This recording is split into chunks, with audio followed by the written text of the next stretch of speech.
Well, in Colorado today, the man accused of fatally shooting 10 people in a supermarket earlier this week is going to be facing a judge. This as the gun debate continues in our nation's capital. And this morning, Arizona Senator Mark Kelly joins us. First of all, thank you for your time. We know personally the gun control issue, guns in general, have affected you and your family, considering what happened 10 years ago with your wife in Tucson, Jared Lee Loughner, and that case, a remarkable recovery for your wife. But as this debate continues, do you think it's going to come down to legislation or executive orders? Well, it's always best if we do things through legislation, and we'll have the conversation here in the United States Senate. The H.R. 8 was passed in the House.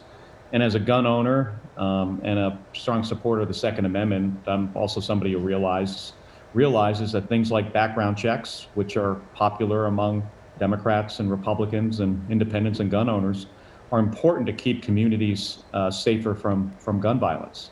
And I also have to say, for the families in Colorado, this is a really difficult and challenging time. Absolutely. And Gabby and I, just feel awful.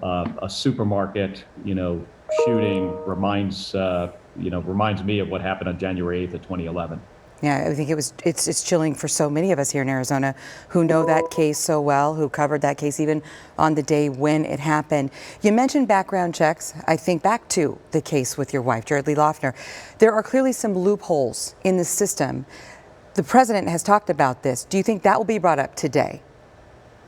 Yeah, it could be. There are loopholes you can drive a truck through. If you go to a federally licensed firearms dealer, which is where most firearms are sold, you have to get a background check. But you could decide to go to a gun show and no background checks required. That allows criminals, domestic abusers, people who are dangerously mentally ill to get easy access to firearms. And a background check just takes minutes. It's common sense legislation, and it'll keep Arizona safer. Absolutely. I think a lot of people would agree with you on that. But when we bring this back to the case where the suspect is going to be facing the judge today, it's been talked about the past couple of days here that the suspect in that particular case was able to purchase a semi-automatic weapon less than a week before this massacre at that grocery store. So do we need to limit the type of firearms available to the public? I think so. I mean, the AR-15 is the civilian version of the M16, designed to kill a lot of people in a short period of time. If you go back to 1934 on fully automatic weapons, we regulated those in a more serious way. Extensive background check and other steps you have to take to acquire one. We could do the same thing, for these type of firearms. It is. It's incredibly unfortunate that we're the only industrialized country that has this level of gun violence. Yeah, this week alone it's been highlighted, and last week as well. We would be remiss to not talk about immigration because it is a clear issue here in our state.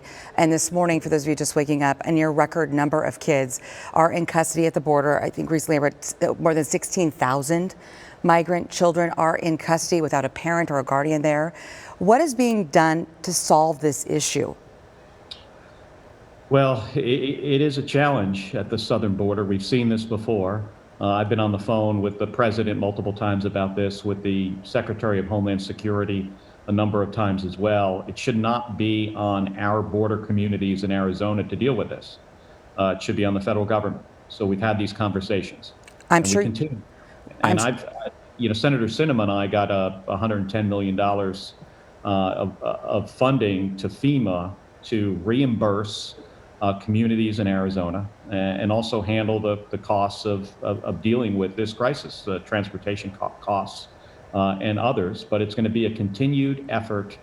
We can't allow or permit or think it's okay to drop off migrants in communities that don't have the infrastructure to handle it.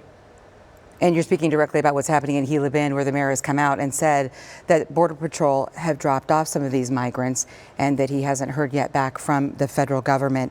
Finally, my last question for you is, the president is going to be holding his first news conference today since he has moved into the office of the president, right? What do you think is most important to Arizonans? What do you think we want to hear today from him? What he's going to do on the border. So we can go back to that for a second here. It is an incredible challenge for Arizona. The federal government needs to be fully engaged on this. I think there are some positive things happening, but I am going to continue to press the administration, including the Secretary of Homeland Security and the White House, and get answers on what steps are they taking to make sure that this doesn't get worse.